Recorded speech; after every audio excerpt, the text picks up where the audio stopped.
Victor Ochoa is a visual artist and muralist whose work is shown throughout the world. He was one of the original painters at Chicano Park. Victor started to draw and paint at a very young age. His mother noticed his talent right from the beginning.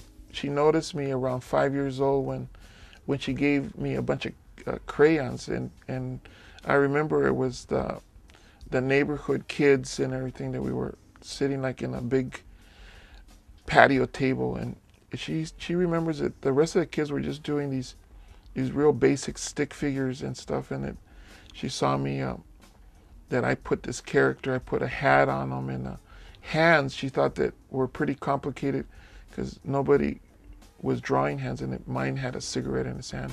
Victor's parents were living in the United States as undocumented workers, and the family was eventually sent back to Mexico. Victor remembers having a hard time adjusting to life in Tijuana because he did not speak Spanish. I remember that it started something really terrible because the kids were calling me gringo patas saladas, and I really get ticked off of that and upset, and as I couldn't communicate with them. Those seemed like several months, but I was surprised on how quick both of my sister and I learned to speak Spanish because we had to go back to school. Victor always loved school and decided to return to the U.S. to continue his education. He came alone since his family was not legally allowed to be in the country. To support himself, he started working and lived with relatives in LA. My dad always made me work and to value money, and that since around 4 years old I would be selling melons or eggs or something, door to door or whatever. And I actually started working part-time in high school in 9th grade because my parents were still that, and I always supported myself since 15, 16 on my own, pretty much on my own. Had my own apartment, and I actually put my sister to high school. Victor completed his education and became a respected technical artist. He became involved in the Chicano movement when he started making posters for events and demonstrations. This work led him to his involvement in painting murals in Chicano Park. When I did my first mural, that was almost a magical experience to me because I knew right then and there that that's what I want to do. And whenever we did anything, it always had something to do with our roots as well as our history and the whole thing, and not just the Spanish history. Most people don't even know what their pre-Columbian heritage is. Over the past 30 years, Victor continued to paint murals about the issues that concerned him. His work spread from San Diego and gained him national recognition. To create a mural, there's, the materials part of it is something pretty important, but I think to me, the most important is to have the concept or the theme of the mural together. If you know what you want to say, if you know what you want to project out into the community, because murals are something that a lot of people, thousands of people will be able to see. It's not like an art piece that's in a gallery that only some elite few will see. Murals are public art. I normally work in this kind of collaborative, democratic, Chicano dynamics of mural painting, which means that I include a team of people where the mural is at. I always try to recruit a team of people that live in that particular community, that will be part of that. Artwork is partially work. For me, and for almost all the artists, there's work involved. So to me, as a Chicano mural painter, the inspiration is that I have something to say. I have the need to say things, and it's usually based on issues that are happening in my community. It becomes a part of the solution of some of the problems and issues that we have in the community. So some people see that as a weapon to the solution. It could be a tool.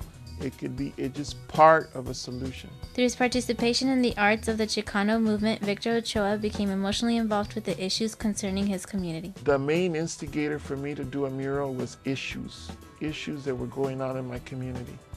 And it's weird because after 30 some years of painting murals, there's still the same issues, It may be more subtle in some ways. I think society has gotten tricky. Bilingual education is still screwed up now. immigration, it seemed like every decade we have like a major, what do you call it, chaos of at the border. Police brutality is still going on. Racism is still going on.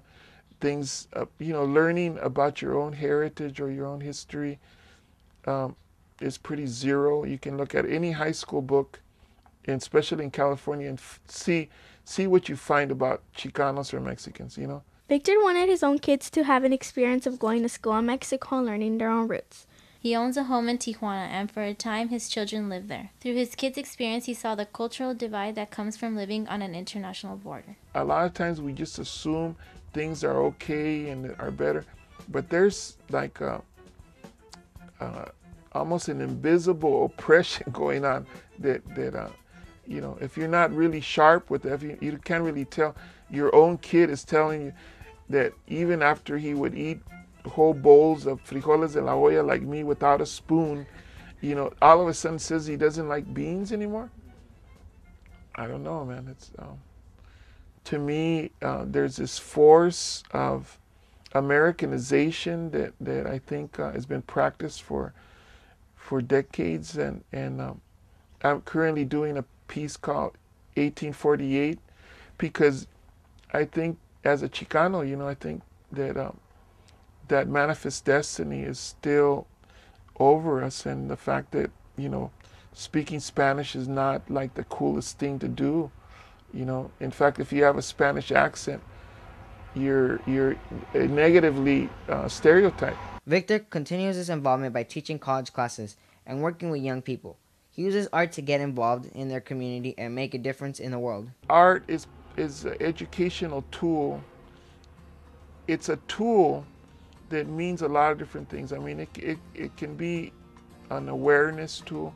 I think to me, art can be part of the solution. And I see art as being more difficult to control through curriculum, and that it's more self-expression, and that would be something more developmental for the person to really exercise, because I see art making as being like weightlifting. It's a exercise, and it makes you powerful and stronger as an individual, and in that way it makes you a stronger person for the future, for your own development. So to me, I would hope that people realize that importance, and that possibly when they think of Chicano art, they see that we were preoccupied in doing that and practicing that in the community.